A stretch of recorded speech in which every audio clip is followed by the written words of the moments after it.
চলো আজকেও তোমাদের সাথে একটা লং ভিডিও নিয়ে চলে এসেছি। জানি অনেকদিন তোমাদের সাথে লং ভিডিও শেয়ার করা হয় না, তো ভাবলাম যে না লং ভিডিও শেয়ার করাই যাক। সুযোগ হয়ে উঠছিল না, এর জন্য দিতে পারছিলাম না, তো ভাবলাম যে না আজকে একটা ভয়েস ওভার দিয়ে দিই। তার জন্য বসে পড়লাম এই কেকটা ডেকোরেশন করার জন্য। তো নমস্কার, আমি সহেলি, আমার লোকেশন হাবড়া। চলে এসেছি নতুন আরও একটা কেকের ডেকোরেশন নিয়ে। তোমরা পুরো ভিডিও দেখে তারপরে কমেন্ট করে জানিও তোমাদের ঠিক কেমন লাগলো। এটা কিন্তু আমি চকলেট ফ্লেভারের ওপর করেছিলাম। আর দেখো ক্রাম কোটিং করে তো আগের দিন রাতে রেখে দিয়েছিলাম, পরের দিন ফাইনাল ডেকোরেশন করেছিলাম। এটা যেই দিদিভাই নিয়েছিল বলে দিয়েছিল তুমি তোমার মতন করে দিও, শুধু একটা ওপরে যেন একটা ডল থাকে। তো আমিও সেটাই ভাবছিলাম যে কি ডেকোরেশন করা যায়। তো অনেক রকম তো ডলের ডেকোরেশন করেছি, তো ভাবলাম যে এটা একটু অন্যরকম করবো, কিন্তু ওই যে একই রকম ডল বাটারফ্লাই, তো এগুলো দিয়েই তো কাজটা করতে হবে। কিন্তু ভাবলাম যে না সেম ডিজাইন করবো না, একটু আলাদা করব। তার জন্য দেখো আমি তো ভালো করে ফিনিশিং দিয়ে নিচ্ছিলাম। আর এটা কিন্তু আমি পিঙ্ক আর হোয়াইটের মধ্যে রাখবো, যেহেতু এটা বেবি গার্লের জন্য, তার জন্য কিন্তু আমি পিঙ্ক আর হোয়াইটের মধ্যেই করব। তো এই কাজটা করার সময় তো আমার দিদি ছিল, দিদি বলছিল যে তুই এত কেক বানাচ্ছিস আর আমি একটা কেকও পাচ্ছি না। তো আমি বললাম যে নে ক্রিম খা, কেক তো আর পাবি না, এর জন্য তাই একটু হাসি মজা হচ্ছিলো। তারা হলো যে না এবার কাজে ফেরা যাক। তো কেকটা আমার কিছুক্ষণ পর ডেলিভারি আছে, তার জন্য তাড়াতাড়ি করে কাজটা কমপ্লিট করে নিচ্ছিলাম। আর সেদিন কিন্তু আমার দুটো কেকের অর্ডার ছিল, তো এটা ফার্স্ট কেক ছিল। এরপর আরও একটা কেকের অর্ডার আমার ছিল, সেটাও রেডি করবো, সেটা তোমাদের সাথে অন্য একটা ভিডিওতে শেয়ার করবো।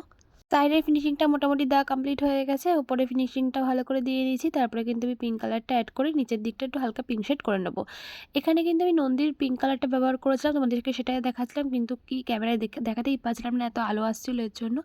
তো দেখিয়ে দিলাম তোমাদেরকে নন্দীর পিঙ্ক কালারটা এখানে ইউজ করেছি। আর জানি যে বেশি ডার্ক কালার কিন্তু আমাদের হাতে কিন্তু লেগে যায়, আর সেটা কিন্তু দেখতে একদমই ভালো লাগে না। তাই আমি কালারটা এখন অল্প দেওয়ারই চেষ্টা করি। আগে জানতাম না, বুঝতাম না, বেশি বেশি কালার দিয়ে দিতাম, কিন্তু এখন সেটা কিন্তু অ্যাভয়েড করি।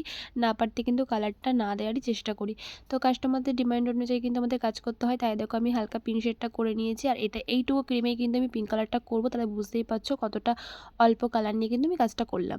তো দেখো সাইডটা কিন্তু ভালো করে ফিনিশিং দিয়ে নেবো। তারপরে কিন্তু ওপরের ডেকোরেশনটা যেহেতু নর্মাল করবো, মানে বারবির ওপর, তার জন্য কিন্তু ওপরের ডেকোরেশনটা নর্মালি রেখেছিলাম।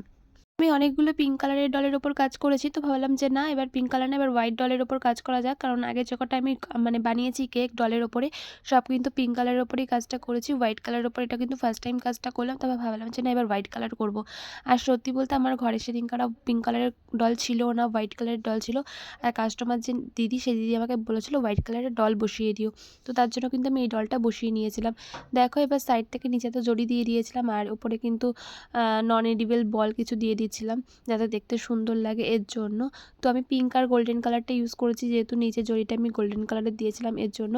আচ্ছা, কেকের ডেকোরেশনটা তোমাদের কেমন লাগলো একটু জানিয়ে, যদি ভালো লাগলো লাইক কমেন্ট শেয়ার করে দিও।